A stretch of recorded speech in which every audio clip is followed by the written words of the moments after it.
Nesse momento, eu estou vivendo uma quebra de paradigma e uma quebra de rótulos também. Percebi que os rótulos não estavam me fazendo bem. Então, o único rótulo que eu escolhi colocar para minha alimentação é falar que eu sou felicitariana.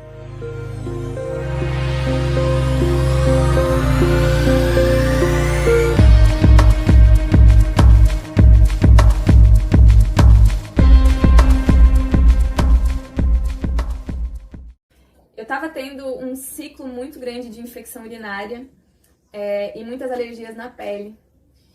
E quando eu cheguei no espaço depurativo, eu me deparei já de cara, nos primeiros dias, com uma alimentação diferente do que eu estava acostumada, alimentação crua. E logo na primeira semana, eu já não sentia nenhum sintoma da infecção urinária. As minhas alergias na pele melhoraram muito. Então, assim, no primeiro momento eu já senti muita diferença na minha saúde.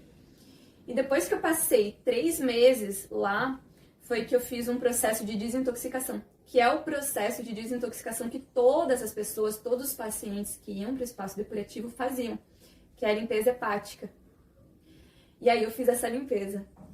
E depois do último dia, foram 10 dias de desintoxicação, depois do último dia de desintoxicação eu senti uma energia que eu não consigo nem pôr em palavras, porque era uma sensação de ser uma com o todo, com a natureza. Fora os efeitos que isso estava fazendo na minha saúde, assim, eu estava tendo o intestino funcionando todos os dias, várias vezes ao dia. Eu estava com a pele radiante, eu me olhava no espelho e me sentia linda, sabe? Eu sinto que quando a gente faz uma mudança de alimentação, a gente começa a ficar também um pouco mais consciente do nosso corpo. Parece um pouco óbvio, mas a gente consegue perceber um pouco mais o que está acontecendo nessa máquina, que é a nossa casa, o nosso templo, que é o nosso corpo físico. E com pequenas mudanças que a gente faz no nosso dia a dia, a gente consegue perceber diferenças nos sintomas que a gente tem. Por exemplo, quando eu tinha anemia, eu fazia qualquer exercício físico e me sentia muito fraca. E depois, quando eu curei a anemia, quando eu retirei a carne, eu já não me sentia mais fraca. Eu pulava uma corda e tinha mais energia, né?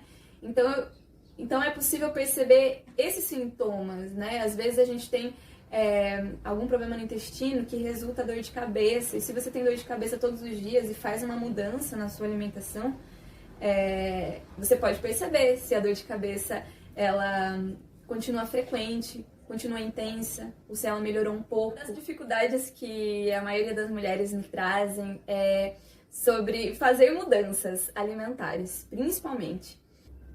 A gente tem o costume de, na segunda-feira, por exemplo, fazer uma grande mudança na nossa vida. No dia 1º de janeiro eu vou fazer tal mudança muito forte. E eu acho que o maior problema que existe dentro disso é o radicalismo. É a gente querer fazer uma mudança completa na nossa alimentação sem passar pelo processo.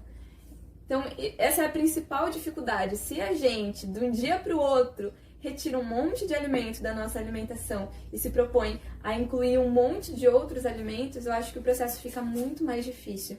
Eu não estava tendo uma alimentação convencional e direto passei para uma alimentação viva. Foi um processo. Primeiro eu me tornei vegetariana, depois eu conheci o veganismo.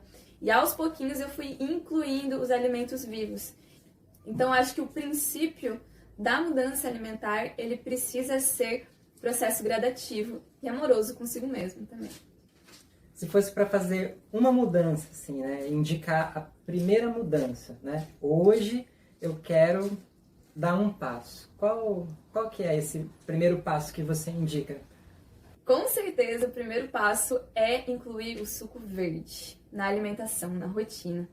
Em jejum pela manhã, quantas vezes der para fazer? Esse é o primeiro passo que abre um grande portal para a alimentação saudável e para a saúde do corpo. Tem N alimentos que podem ser vilões para o nosso corpo, mas existem alguns principais.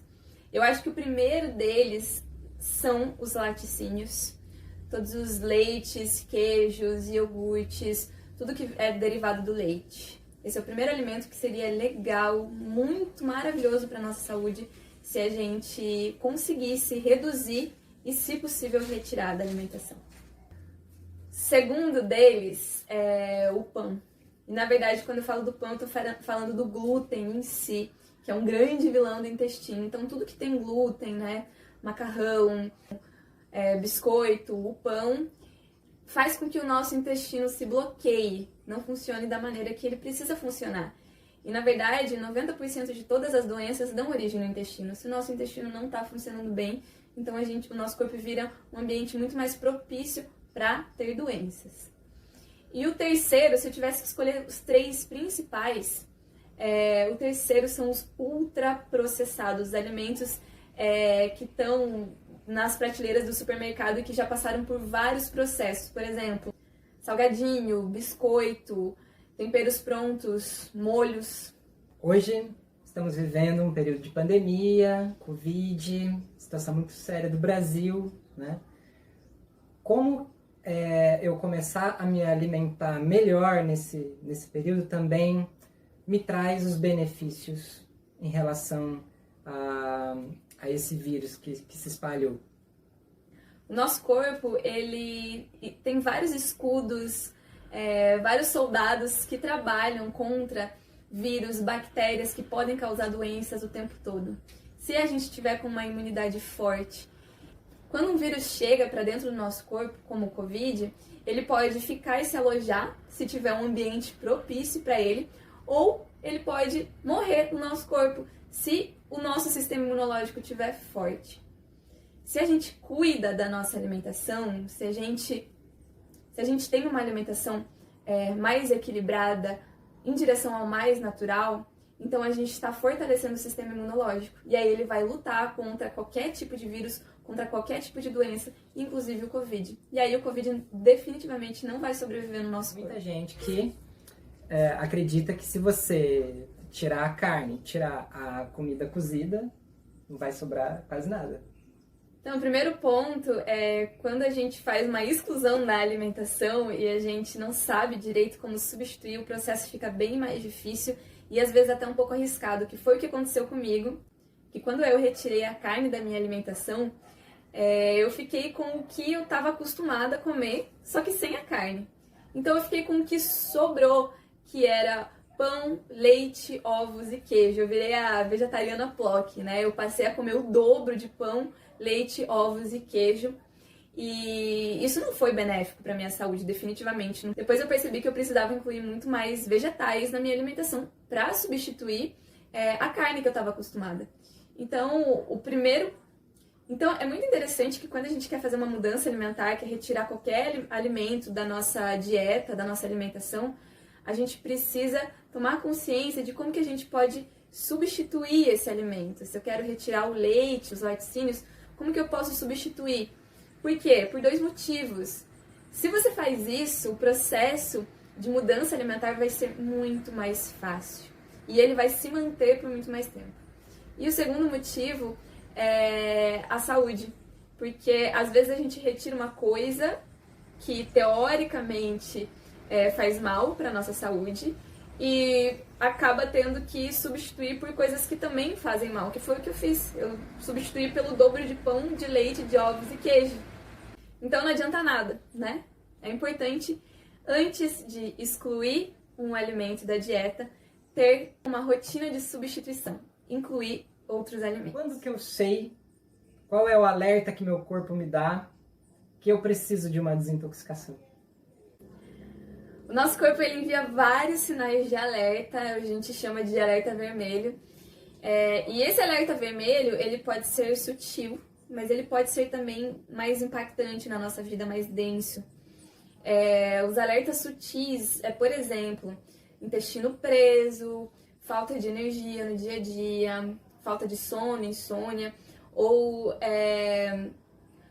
baixa vontade de acordar de manhã, não conseguir acordar de manhã. Dores de cabeça, às vezes essas dores de cabeça podem se tornar rotineiras, né? Isso é um alerta vermelho. Alergia na pele, problema de pele, infecções, inflamações, imunidade baixa, pegar doença, né? Uma vez por ano, pegar doença é um sinal de alerta vermelho. E aí ele pode ser mais denso, impactante na nossa vida, que é quando a gente recebe um diagnóstico de uma doença mais grave. Então a gente tem que estar atenta, principalmente aos sinais sutis, porque para que eles não virem os sinais mais graves. E aí, quando o nosso corpo ele manda qualquer sinal sutil, é o momento de fazer uma desintoxicação do corpo. Seu corpo é o seu templo.